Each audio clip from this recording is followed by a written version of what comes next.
Hello, Ashley. How you doing? Thank you so much for completing the project and turning it in on time. I want to go over the work, and I just go through this presentation, and I've gone through it once just to get my thoughts together a little bit, but I haven't really. I'll be going through it for the first time, so you get kind of some initial reactions. A couple of things I just want to talk about: Lake Placid 2022 Winter Olympics. I'm pretty sure this is a low-res image. It is definitely, yeah. So you can't use that. You should look at some stock sources, ImageMorgue, things like that to find your images instead of the last thing that you want to do is just Google, images of Lake Placid. Because you're going to get a bunch of low resolution images, and it's going to be really questionable as to whether those are even usable in terms of copyright. Okay, so yeah, the image search is really important. I think I'm going to go up, and I think that this was probably presented as a two-page view. So let's go up, and it certainly looks like it. And boy, that's a gorgeous page. Yeah. Okay, so that would be. One thing I'm seeing here is that this image right here should be the same size as this image right here. So which means you might have to pull the orientation down a little bit, crop off the bottom. It's just so because I see that those don't align. It would be really nice if they did. I think that would really, really bring that page together. Same thing here. As long as you're using that text box, you define that image box right there. You might as well use it consistently, whether you use it as the whole box or portions of the box. Do you know what I mean? Same thing on this side. Typography looks really good.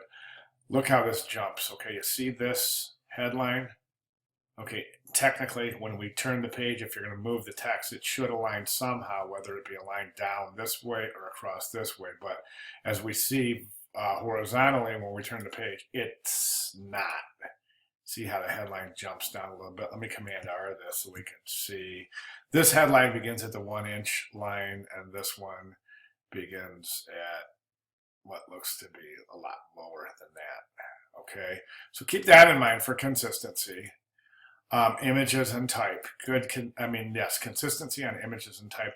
This image right here, for the first time, you've put a border around an image, and I don't think that's a good idea because you haven't done it yet, so why start now? You're just going to create some inconsistencies. Do you see what I'm saying?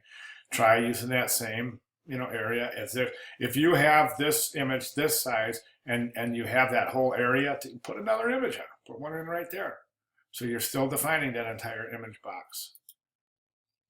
Logo development. Now this Lake Placid 2022, about Lake Placid. So this, you should be using this, about Lake Placid, that type right there for your logo development type, because what you're doing is you're using the same type as the cover, which is kind of putting a skew on your hierarchy. Okay, the cover, the Lake Placid 2022 should have the first position in hierarchy, of course, and this should be subservient to that type treatment. Okay, these look great. Good job, good merchandise. Okay, and the good thing is I think we got this design, I think we got this systems design start flowing a little bit. And that means not designing like typography, color, image choice, layout. Systems design means the package. How is the whole concept designed, and how is that working out? And it's working out pretty good, so great job. Good job, Ashley. Enjoyed having you in class again. I think you're cool. You're a good student. You have a lot of cool things to say in your quiet way. So I really enjoy having you in class, and I hope to see you again. And this class was no exception. I thought you did a really great job. So good job, Ashley. If you have any questions, I'm here, so give me a holler. All right, thanks. Good job.